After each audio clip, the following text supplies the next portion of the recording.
Oi, eu sou a Amanda e hoje a gente vai continuar estudando a lição dessa semana dos adolescentes. A gente está na lição 6, título A Escolha, e agora eu vou ler o texto-chave. E, adiantando-se um pouco, prostrou-se em terra e orava para que, se possível, lhe fosse poupada aquela hora. E dizia: Abba, Pai, tudo te é possível, passa de mim este cálice. Porém, não seja o que eu quero, e sim o que tu queres. Marcos 14, 35 e 36. Eu falei que a gente ia continuar, eu falei que a gente ia continuar, mas na verdade a gente vai terminar, né? Hoje é o último dia dessa lição. E aí aqui fala que, sem dúvida, o Getsemane foi um dos momentos mais decisivos para Cristo e para o sucesso do plano da redenção. Todos nós passamos por escolhas e decisões difíceis e nós temos a opção de seguir por caminhos totalmente diferentes. Tem algumas opções que não mudam tanto assim o rumo da nossa vida. Tem algumas escolhas que não mudam tanto o rumo da nossa vida, mas outras cada opção muda a sua vida para um rumo completamente diferente, né, do que a outra. E as escolhas elas têm diferentes tamanhos, podem ser grandes ou pequenas, mas sempre haverá necessidade de fazer decisões, de fazermos escolhas. E a decisão que tomamos hoje, ela vai mudar o nosso futuro. Jesus ele sofreu intensamente com a escolha que tinha que fazer. E qual é a nossa reação diante do que aconteceu, né? Uma possibilidade é agradecer a sua bondade e amor e aceitar o cálice de sofrimento em nosso lugar. E outra possibilidade é seguir o seu exemplo. Não seja feito o que eu quero, mas o que tu queres. E claro que isso não é fácil. A gente quer tomar as nossas decisões, a gente não entende os planos de Deus, então, enquanto eles ainda estão em andamento, às vezes pode parecer que esse plano só tem desgraça, né? Que nem algumas pessoas pensam. Mas no final, a gente vai ver que aquele plano foi o melhor pra gente, né? E a gente também tem que seguir o exemplo de Cristo em como ele fazia a oração dele. Em orar por áreas específicas, né? Por exemplo, quando você faz uma prova, né?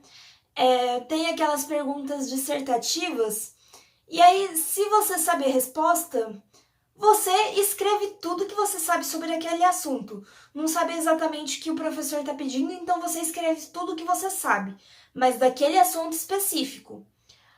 Mas quando é uma pergunta que você não faz a mínima ideia da resposta, tenho certeza que já aconteceu com a maioria das pessoas isso, né? Você vai lá e, vixe, não faço a mínima ideia da resposta dessa pergunta. O que eu faço? Aí, para não deixar em branco, você começa a enrolar na pergunta, né? Fala um monte de coisa que não tem nem pé, não tem pé nem cabeça, um monte de coisa para encher linguiça. E fala só por falar, para não deixar em branco, né? É óbvio que o efeito vai ser completamente diferente, né? A nota vai ser completamente diferente. E assim é também a nossa oração. A gente pode orar pelo geral, claro, mas quando você sabe que tem uma dificuldade numa área específica da sua vida, que você quer dar mais atenção para aquilo, que você acha que precisa de mais força naquela área, então você deve direcionar a sua atenção para aquela área. E aí isso vai mudar completamente a sua vida, né? Sua vida nunca mais vai ser a mesma. E a escolha de viver de acordo com o plano de Deus produzirá tamanha paz e confiança que o capacitará a enfrentar qualquer adversidade. Na verdade, ao saber que Cristo escolheu morrer em seu lugar, qualquer dificuldade que venha enfrentar daqui por diante não será nada em comparação à recompensa prometida aos que foram fiéis a Cristo. Às vezes a gente vê o mundo, vê a nossa vida, pensa que tá tudo horrível. Mas quando a gente pensa na recompensa que a gente vai ter lá na frente, a gente vê que tudo que a gente está passando não é nada comparado com aquilo. É como Paulo disse aqui. Eu penso que o que sofremos durante a nossa vida não pode ser comparado de modo nenhum com a glória que nos será revelada no futuro. Romanos 8,18. E ao fazer aquela escolha difícil e angustiante no Getsemane, Cristo ele teve um vislumbre do futuro. Nós podemos confiar e prosseguir. Nós temos a promessa de que algo muito bom nos aguarda. O que ninguém nunca viu nem ouviu e o que jamais alguém pensou que podia acontecer, foi isso que Deus preparou para aqueles que o amam. 1 Coríntios 2,9. E esse verso, ele confirma uma coisa que eu disse essa semana, acho que foi essa semana, que o céu é muito melhor do que qualquer coisa que a gente possa imaginar. Pensa no melhor lugar do mundo. Agora multiplica por 1000. O céu ainda é melhor. E agora eu vou ler os dois textos aqui do Com Outros Olhos. O primeiro.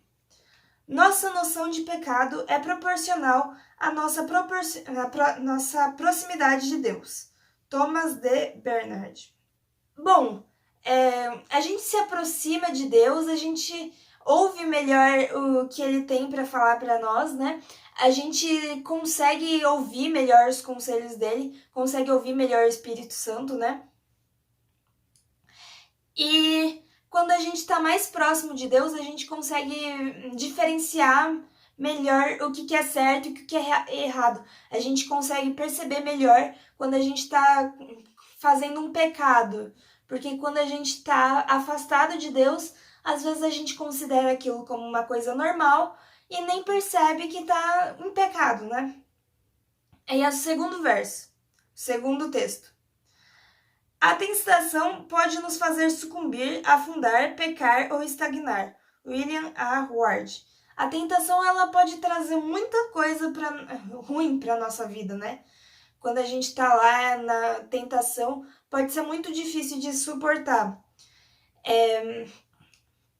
Mas aqui, como está escrito no Além do Estudo, está falando da tentação que Jesus sofreu, né? E aqui diz que, ao passar pela experiência no Getsemane, Jesus orou pedindo que ele fosse poupado daquele sofrimento. A resposta do Pai foi em forma de encorajamento e fortalecimento para suportar a prova. E assim também pode acontecer conosco, né? Como a gente viu nesse texto, a tentação pode trazer muita coisa ruim se a gente está sozinho, se a gente falha, né? Mas se a gente está com Deus, Ele vai nos dar força para vencer a tentação, para seguir em frente. Não acabar fazendo uma dessas coisas que vai ser prejudicial para a gente, né? E se você está passando por uma situação difícil e se sentindo sozinho, ore até que a paz de Deus alcance o seu coração. Porque isso também é uma resposta. Às vezes as pessoas oram, acham que Deus não responde a sua oração. Mas alívio também é resposta. Alívio, força, também é uma resposta. Às vezes Deus não resolve aquela situação para você, mas Ele te dá forças para passar por aquilo, né? Então, por hoje é só. A gente se vê de novo amanhã. Dá um like nesse vídeo, compartilha para todo mundo, ativa o sininho pra gente estudar a lição junto todo dia e tchau, até amanhã, um beijo.